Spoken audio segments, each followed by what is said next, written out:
के नीचे हैं। भारत ने 13,000 अरब रुपया सब्सिडी दी है फूड की और फर्टिलाइजर की, 13,000 अरब रुपए एक साल में हम वापस ले रहे हैं। भारत में महंगाई 6% है, मेरी 29% है। भारत का ग्रोथ रेट 6.5% है, हमारा 2.5% है। मुश्किल प्रॉब्लम से निकाला भी है। मुझे ये बताइए, चाइना की तरफ से मिलने वाला कर्जा भी बहुत ज़्यादा बढ़ चुका है और हमारा शायद ये गुज़िश्ता से है कि कई लोग तो कहते हैं जी पाकिस्तान बिकारिस्तान बन गया, ये बिकारी है। कई लोग कहते हैं जनाब के ये तब्दील नहीं हो सकता। आप डॉक्टर साहब, हमें IMF इमीडिएटली पैसे दे देगा? अगर अभी तक सोच रहे हैं कि शायद अमेरिका में डेट पे कर देगा, शायद चीन माफ कर देगा कुछ, तो हम अभी तक वो बेकारी मोड में कि हमारा कोई कर्जा माफ कर दे। और दूसरी पढ़ लो, तुम साइन किस पे कर रहे हो? क्योंकि पुश्तें दर पुश्तें तुम्हारे चीनी कर्ज को चुकाते चुकाते लोग मर जाएंगे। ये जो किस्त है ये कभी पूरी नहीं होने वाली। This was one of the reasons कि मिलिट्री ने उसकी सरकार गिरा दी। भारत, वहां पे टाटा जो ग्रुप है उसकी जो अब मार्केट वैल्यू है, जो 29 उसकी लिस्टेड कंपनीज हैं, उसकी जो टोटल अब वैल्यू पाकिस्तान के जो पूरी GDP का साइज है उससे ज्यादा होगी। यानी कि कोई $370 बिलियन सिर्फ एक भारत की कंपनी है।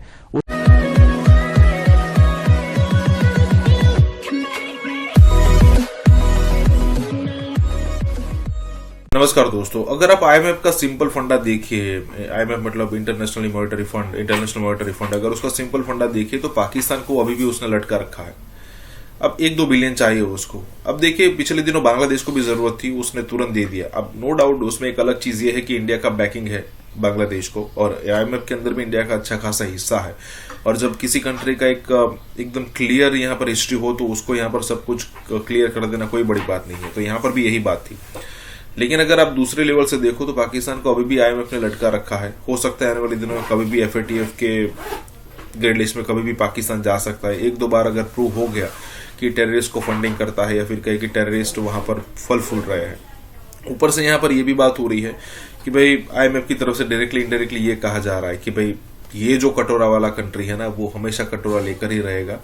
उसके यहाँ पर कोई यहाँ पर स्थिति में सुधार नहीं होने वाला, जैसा है वैसा ही रहेगा। क्योंकि देखिए, इतना ब्रेन वॉश होके पड़ा है कि कोई भी पॉलिटिकल लीडर अगर चाहे भी यहाँ पर कुछ भी करना, फिर भी यहाँ पर कुछ नहीं होने वाला, क्योंकि लोग उस टाइप के है ही नहीं कि जो रिफॉर्म्स को एक्सेप्ट कर पाए।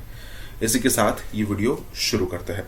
और हाँ दोस्तों, हो सके तो सुपर थैंक्स के जरिए हमें सहायता भी जरूर करें। है कि कई लोग तो कहते हैं जी पाकिस्तान बिकारिस्तान बन गया, ये बिकारी है। कई लोग कहते हैं जनाब के ये तब्दील नहीं हो सकता। आपको क्या लगता है, हमारी जो नई आने वाली हुकूमत है, इसके लिए जो चैलेंजेस हैं, कहा जा रहा है जून तक हमने 25-24 अरब डॉलर कर्जों की मद में देना है, सिर्फ हमने कर्जे देने हैं जून तक। डॉक्टर साहब, हम भिखारी वाली ये जो बातें हमारे बारे में की जाती हैं, हमारी आने वाली हुकूमत के बारे में आप क्या समझते हैं? क्या चैलेंजेस हैं और क्या वो कोप अप कर पाएंगे? देखिए जी चीमा साहब, चैलेंजेस तो बहुत हैं, आप सबको पता है। सिर्फ ये है कि हम चैलेंजेस को कबूल नहीं करना चाहते। हमारे हम बैठे हुए कि सरकार हमें कुछ दे देगी, हम कुछ नहीं करेंगे, बैठे रहेंगे। और हम भी कहते हैं हम आगे कर्जा जो माफ करा लेंगे, कोई बात नहीं, कुछ टुकड़ा बेच देंगे जमीन का, कुछ बाप की जायदाद बेच देंगे, कुछ गैरत बेच देंगे, कुछ और बेच देंगे, बस चले जाएंगे, बस दैट्स इट। तो क्या करें इसमें? मुझे तो कोई उम्मीद नहीं नजर। मुश्किल प्रॉब्लम से निकाला भी है। मुझे ये बताइए, चाइना की तरफ से मिलने वाला कर्जा भी बहुत ज़्यादा बढ़ चुका है और हमारा शायद ये गुज़िश्ता सिर्फ अगर 10 साल को हम देखें, that is when the crux of it is happened. बल्कि आखिरी 3 सालों का हवाला दिया जाता है कि 2013 से लेकर 2017 तक हमने सबसे ज़्यादा कर्जा लिया है चीन से। इसके क्या असरात मुरतब हो सकते हैं और क्या जो पाक चीन दोस्ती की हम दुहाई देते हैं, CPEC का हवाला देते हैं, ये मंजरनामा बदलने वाला है? सूरत हाल इससे बरक्स होगी जब इन डेट्स की सर्विसिंग का वक्त आएगा और हम मुश्किल में पड़ेंगे, तो आप क्या इन्विजन कर रहे हैं? देखिए, ऐसा है कि हमारे 2018 में जो टोटल कर्जे थे वो 30,000 अरब के थे 71 साल के बाद जी। अब ये 81,000 अरब के हो गए। नंबर 1, चाइना से आपके 27.5 अरब डॉलर के कर्जे हैं। CPEC की वजह से फिलहाल चाइना नहीं चाहेगा कि अभी फिलहाल पाकिस्तान को जो है वो कोई बड़ी मुश्किल में डाले, लेकिन उसके अलावा 27 अरब डॉलर के कर्जे ये हैं। लेकिन दोस्त ममालिक के भी हैं जो अमेरिका की इजाजत से उनको रोल ओवर कर रहे हैं। तो अब अमेरिका ये चाहेगा कि आप सीपेक को अगर स्लो करें तो यहाँ हमें पाकिस्तान। पढ़ लो, तुम साइन किस पे कर रहे हो, क्योंकि पुश्तें दर पुश्तें तुम्हारे चीनी कर्ज को चुकाते चुकाते लोग मर जाएंगे। ये जो किश्त है ये कभी पूरी नहीं होने वाली। This was one of the reasons कि मिलिट्री ने उसकी सरकार गिरा दी।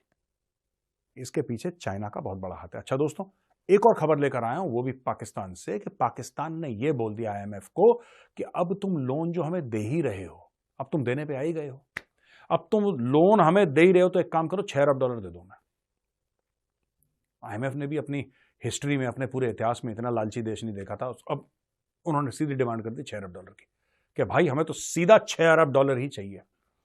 अब IMF पे डिस्कशन हो रहे हैं कि कितना इनको पैसा। भारत, वहां पे टाटा जो ग्रुप है उसकी जो अब मार्केट वैल्यू है, जो 29 उसकी लिस्टेड कंपनीज हैं, उसकी जो टोटल अब वैल्यू है पाकिस्तान के जो पूरी GDP का साइज है उससे ज्यादा होगी। यानी कि कोई $370 बिलियन सिर्फ एक भारत की कंपनी है उसकी आप मार्केट वैल्यू है। और आप इमेजिन करें 25 करोड़ का एक स्ट्रांग अदरवाइज मुल्क का न्यूक्लियर ताकत, हमारी जो सिर्फ GDP का साइज है वो एक भारत की कंपनी से भी कम है। तो ये भी हमारे GDP का साइज एस्टिमेटेड 340-350 अरब डॉलर के बराबर है, और भारत की एक कंपनी। और खैर अब दुनिया में जो कंपनीज हैं उनकी जो GDP के जो साइजेस हैं वो तो समटाइम्स बहुत बड़ी जो मैशियत है उनसे भी ज्यादा, but it's a matter of concern कि हम किधर जा रहे हैं।